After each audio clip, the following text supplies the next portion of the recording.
Here we have some pictures showing my mewing progress over the last 3 years. Here in the upper left corner, that was literally when I first started mewing. It was funny because at that point I thought I had been mewing for a year. But I realized when that picture came through, I'm like, nope, I have not been doing something properly. And it was once I saw that picture, I did some research and I found out, oh, hey, I'm not getting the back third of my tongue up on my palate. And then that led to the picture, the top middle picture there, taken not too long later. And literally the only difference between the upper left picture and the top middle picture is tongue posture. I kid you not, it is just tongue posture. I have actually analyzed those photos before, and I've found that the only difference between them is tongue posture. And it's crazy because you look at them and to think that's just tongue posture. Wow.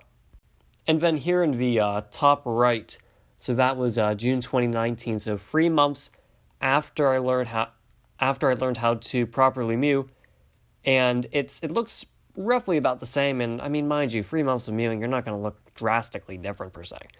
But the one big thing that changed here is my head posture. My head is pulled much farther back, yet my chin sticks out just as much. And these were some photos here I also took a look at in Canva, and I put some lines on various landmarks of the face, and I actually found out, oh, hey, my growth actually increased a bit. And as I pointed out for the chin and head posture, I think that makes it quite clear there was a huge improvement there. And in the bottom left here, this is March 2021.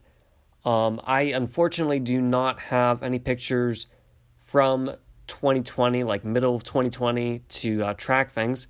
I never really intended on actually sharing these photos or anything in the first place.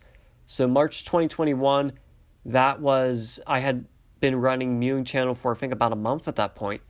And it was one of those things where I'm like, okay, you know what, I'm going to walk the talk. So take some pictures, measure some things, and look at what else can I do here? What besides mewing? Is there anything else I should be looking into?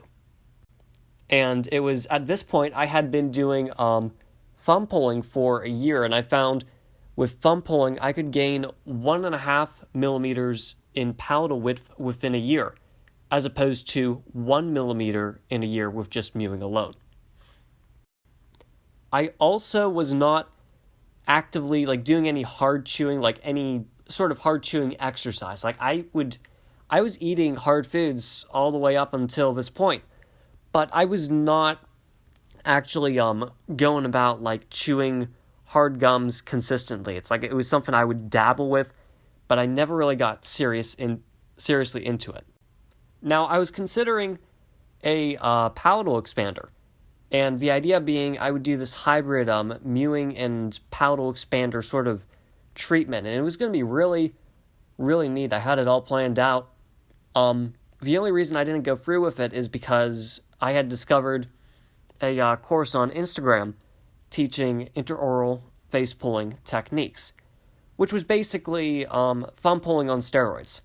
So, needless to say, I looked into that, and I actually embarked on it, and really glad I did.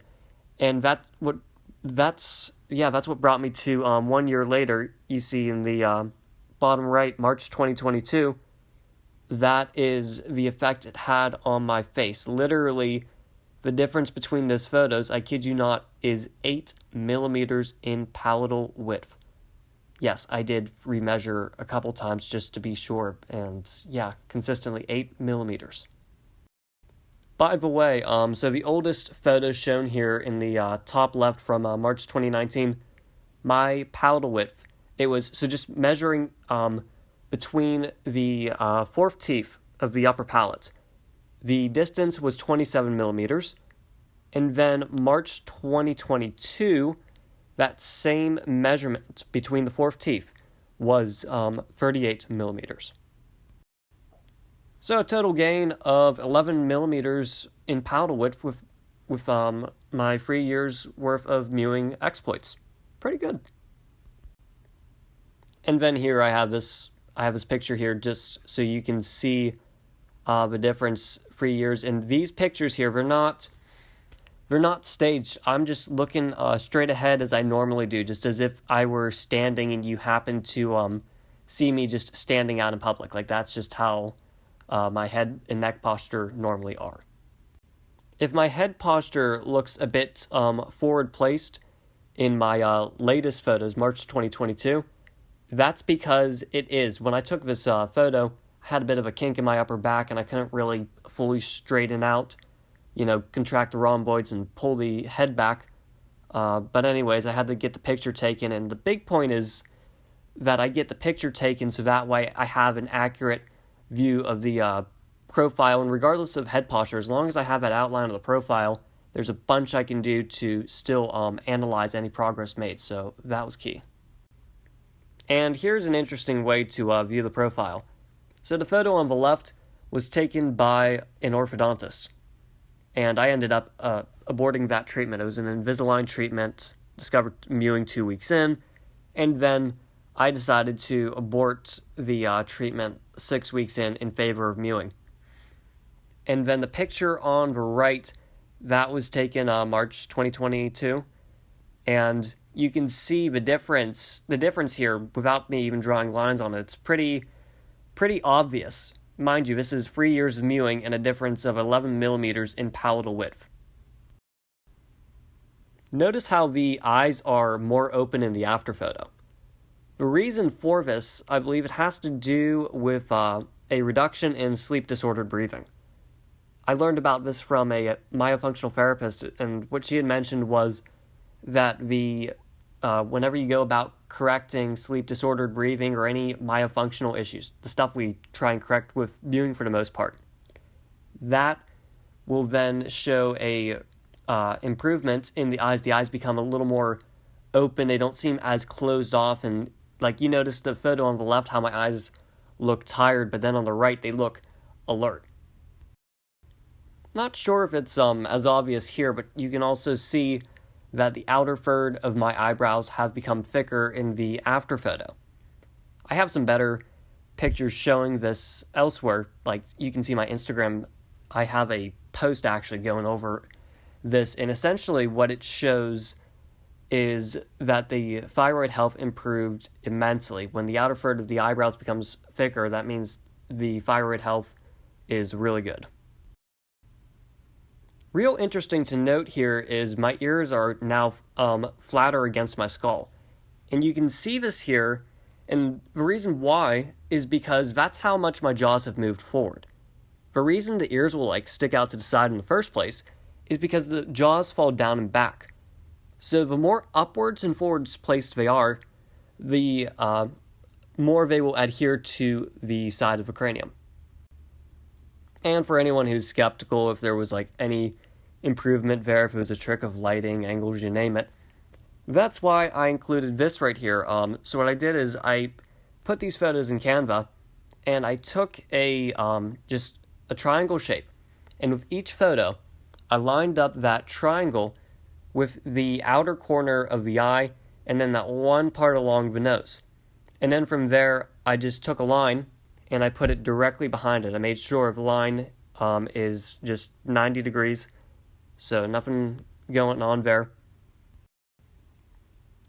And you can see in the after photo how much more that triangle has to go out to actually touch that point on the nose.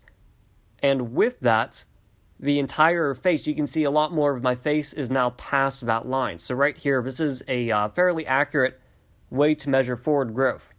Also considering that with these photos, taking the after photo here, I did intend to mimic the before photo, especially that angle for accurate comparison.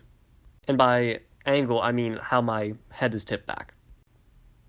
And here, my face is lined up with the Bolton norm line. I found that in the free chapter of The Cause of Malocclusion. I'll link it in the description.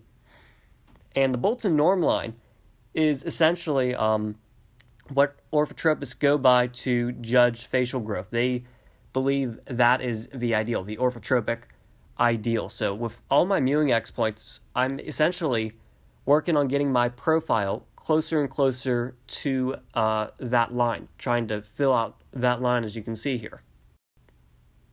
I did the best I could to line it up in both pictures. In the before picture, it was quite hard to line up because my nasofrontal angle, the development of it, really leaves me without much of a brow ridge. So to actually try to line it up with the brow ridge, that was fairly difficult, but I think I did a decent job in getting it to line up as best I could.